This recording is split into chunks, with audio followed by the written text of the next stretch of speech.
There's a kind of belief that most people are quietly trained to abandon as they grow older.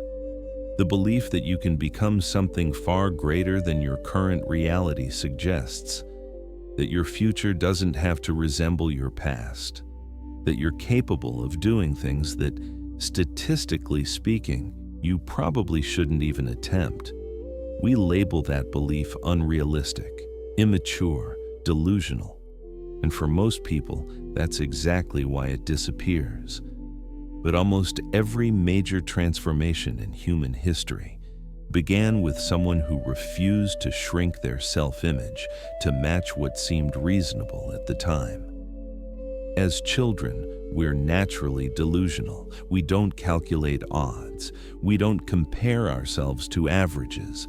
We don't ask whether something is practical or likely. We just imagine ourselves becoming something else, an athlete, an artist, a creator, someone significant. But as we grow older, that imagination gets corrected, not all at once, but slowly. Through comments, through expectations, through subtle disappointments.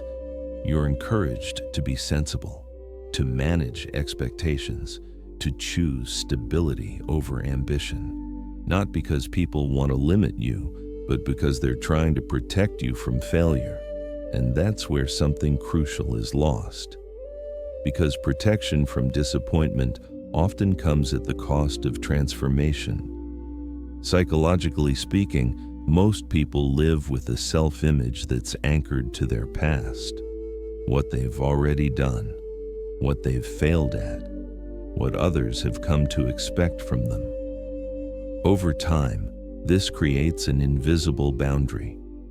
You don't consciously decide to stop evolving. You simply stop imagining versions of yourself that contradict your history.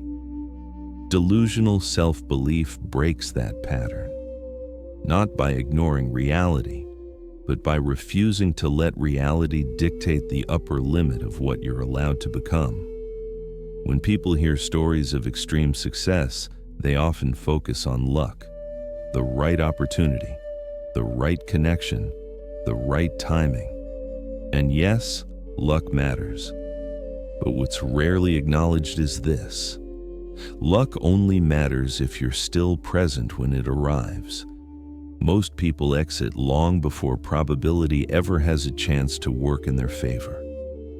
Not because they lack ability, but because the psychological weight of effort without results becomes unbearable.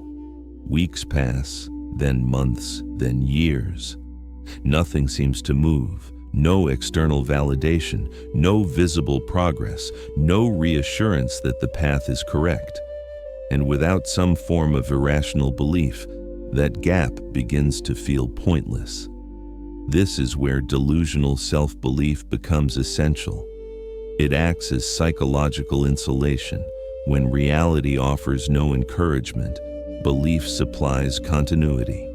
Not because belief guarantees success, but because it allows you to stay in motion long enough to develop into someone capable of success. That distinction matters. You don't begin with mastery. You don't begin with clarity. You don't even begin with confidence. You begin with persistence, and persistence requires belief long before evidence appears. Think about how many limits humanity once accepted as absolute, not difficult, impossible. People didn't fail because they were physically incapable. They failed because they accepted mental boundaries as biological facts. The moment someone broke through, those boundaries collapsed, not just for one person, but for everyone who followed, which reveals something uncomfortable. Many limitations aren't rooted in nature. They're agreements passed down through repetition. Delusional self-belief is the refusal to sign that agreement. But here's the part that makes people uneasy. Delusional self-belief doesn't look healthy from the outside. It can resemble arrogance, naivety, even self-deception. You're claiming a future you haven't earned yet. You're acting confident without credentials. You're continuing despite repeated failure. Socially, this is risky because society rewards predictability, not potential. But internally, that belief serves a very different purpose. It protects your identity while it's still being built.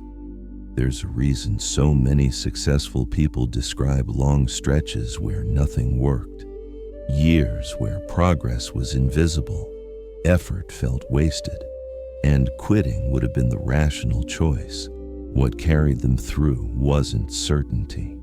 It was commitment paired with a refusal to reinterpret struggle as a signal to stop.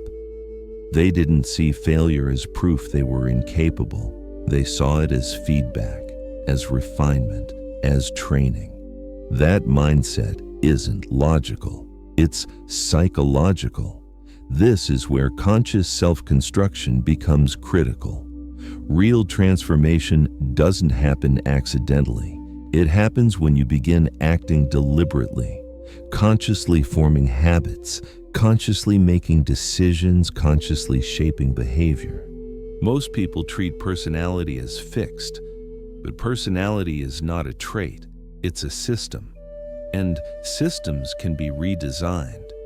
Delusional self-belief gives you permission to start that redesign before the world validates it, before results arrive, before confidence feels justified.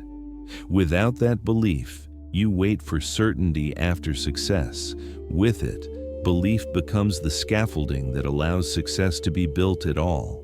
Not because belief replaces effort, but because it sustains effort when nothing else will. That's its true function. Of course, belief alone isn't enough. Belief without action becomes fantasy.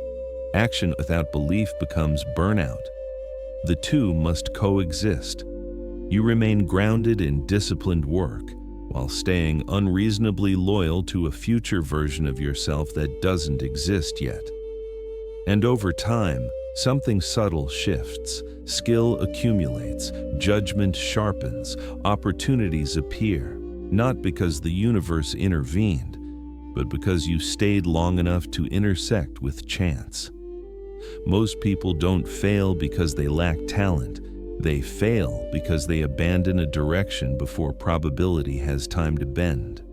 They mistake delay for rejection, silence for failure, and difficulty for a sign they should stop. Delusional self-belief reframes the experience. It says, this is part of it. This isn't about pretending you can achieve anything overnight. It's about understanding that becoming exceptional requires enduring long periods of being ordinary. It requires holding on to a vision that hasn't earned social approval yet. It requires believing in a future self strongly enough to build toward it, quietly, patiently, without guarantees.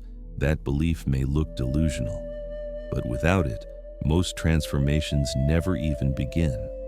And maybe that's the real dividing line. Not intelligence, not luck, not talent, but the willingness to believe, stubbornly and privately, in something that hasn't happened yet, long enough for it to eventually become real.